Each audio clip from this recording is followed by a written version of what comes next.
Martin, the last 3 years were a very challenging period for investors.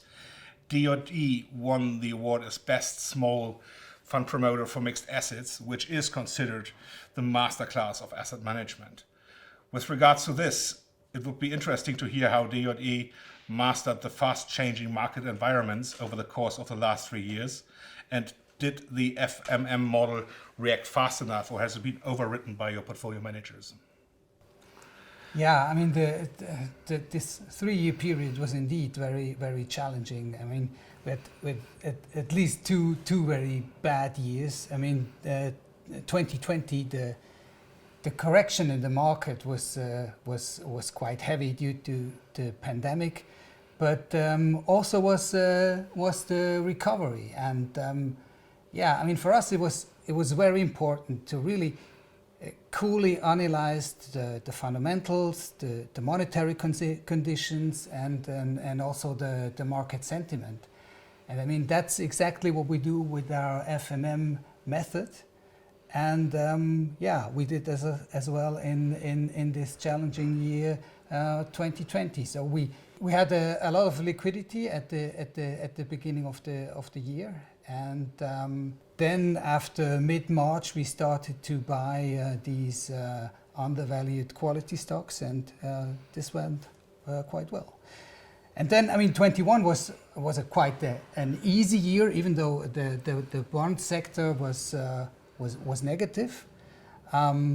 But I mean, equities were so strong, so it wasn't a big problem. And then at 22, I mean, it was probably the most challenging year for balanced portfolio managers. But I mean, inflation, for us, inflation was never a temporary phenomenon. So we expected early, like, rising interest rates, and so we had a very short duration within the bonds. And when it came to equities, we built up liquidity in February, and then yeah, we switched to more defensive, non-cyclical sectors, and yeah, this went quite well. By looking on the fund flows currently in Europe, it looks like European investors are in risk-on mode. How are your portfolios positioned at the moment? I mean, economy in the US and also in Europe our economies are very resilient. So actually, we think that central banks will keep on rising interest rates.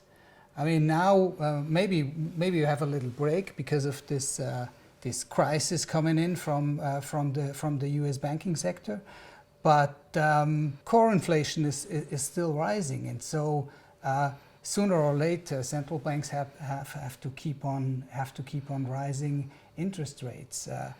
So if interest rates are going to rise any further, we are overweighted in sectors that profit from rising interest rates. We're overweighted in insurance, we're overweighted in consumer staples, and as well with the travel and leisure sector. And we're underweighted in healthcare, also industrial, and the real estate sector. Over the last years, the equity markets were backed by the central banks. Since most central banks have started to tighten their monetary policies, it looks like the focus of investors may change to valuations instead of possible future growth. What are your views? Will the market sentiment feature growth or value stocks over the next 12 to 24 months? Well, I mean, when we're looking back to, for example, the period 2000 until 2008, when interest rates were around 3% in the Eurozone and around 4% in the United States, I mean, the value stocks outperformed quite heavily, and yeah, as interest rates are going to be back at that levels, we expect also that value stocks will outperform growth stocks as well in this next period. Yes.